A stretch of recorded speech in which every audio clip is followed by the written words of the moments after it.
Hey everyone, thanks for tuning in. And in this video, I'm going to talk a little bit about my process with resting to reset. For 3 months, I had to stop all my obligations because of a panic attack. And it was very hard for me to send emails or text messages to those that I would work with to inform them of the fact that I will no longer be able to provide services because I'm not feeling well.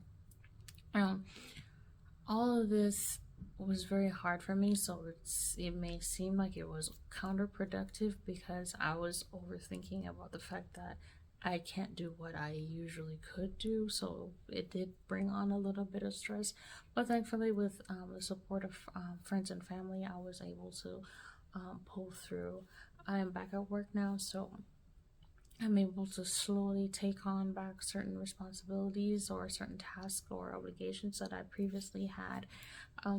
But it was a hard process for me. It's very challenging because it's I I'm not a physically active person, so being still in that sense is fine. But being still in the sense of taming my mind so that I'm not overthinking, that divine intervention. I'm still a work in progress, y'all. But yeah, so it's like we need to rest. Resting is good. I mean, no, scratch that. Resting is important. Like, the brain needs it, the body needs it. We have to rest. And when I say rest, I'm not necessarily talking about taking naps or sleeping or anything like that. It's like taking a break from what you typically do. Go for a walk, do some traveling, like go to the spa if that's your kind of thing. Sometimes we just need to take a break from what we typically do.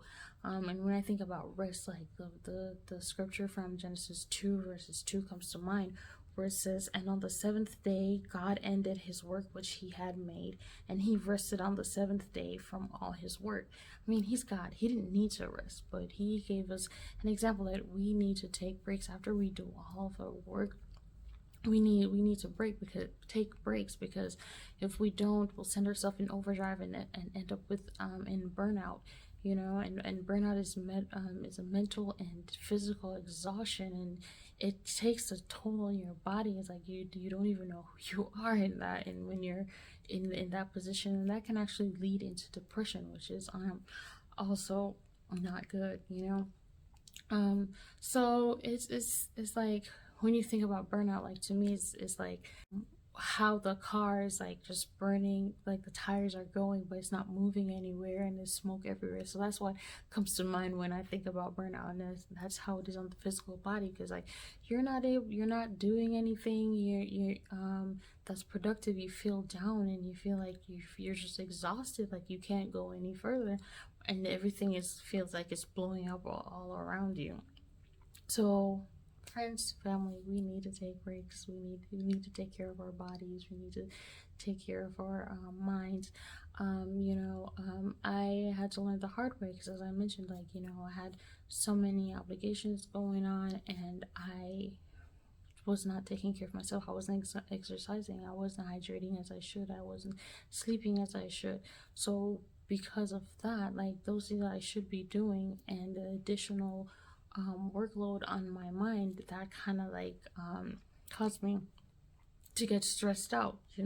So we need to rest. Another Bible reference that came to mind when I was thinking about when I was, in my time of not doing well with my panic attacks and stuff like that, I thought about the Bible verse where Jethro Moses' father-in-law came into town when they were moving from Egypt to the Promised Land, and Jethro came in and he's like, what you're doing right now is not good. You need to delegate some responsibilities, because whatever you're doing right now is taking a toll on you if you have to take on all that responsibility.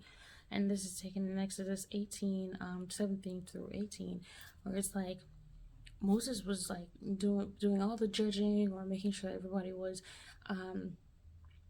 taking, like, following the laws and stuff like that. But he's like, if you delegate and give assign people to handle smaller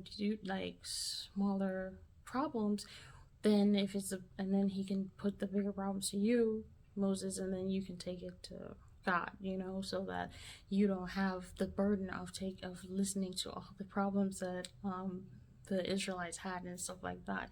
So that's another thing that came to mind, is like trying to delegate if necessary, or try to like just focus on yourself, that you're not overburdening yourself. I know it's kind of hard because sometimes we have things that are added to our plate that we don't intentionally add to our plate. In my sense, I think I kind of intentionally added, because like I was driving to find a sense of purpose, and I just once I was thinking the way I was thinking about it is like, oh, this is work, oh, this classes, oh, that, but I wasn't thinking of it as a whole, like each of them adding on to the plate, making the plate a big old plate.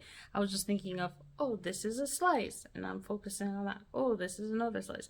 But when they put it together, it kind of resulted in me getting stressed out, and as I said, like sometimes there's certain things that we don't intentionally do, like we have families, we have other responsibilities that we may have that you don't intentionally add to your plate. But what comes to mind is the verse from St. Matthew 11 verse 28, where it says, "Come unto me, all ye that labor and are heavy laden, and I will give you rest." So again, if you don't take anything from this video or anything that I have to say, friends and family, please take breaks. Just take a rest, because we need it. If we don't rest, we can't be revived for the big thing that God has coming for us. Like, we won't be able to enjoy it because we haven't rested. We need to rest and take breaks. All right, that's all I have for now, and I hope you guys like, share, subscribe, hit the bell to get notified. If you want to hear more, just hit that bell. All right, have a good one. Until next time.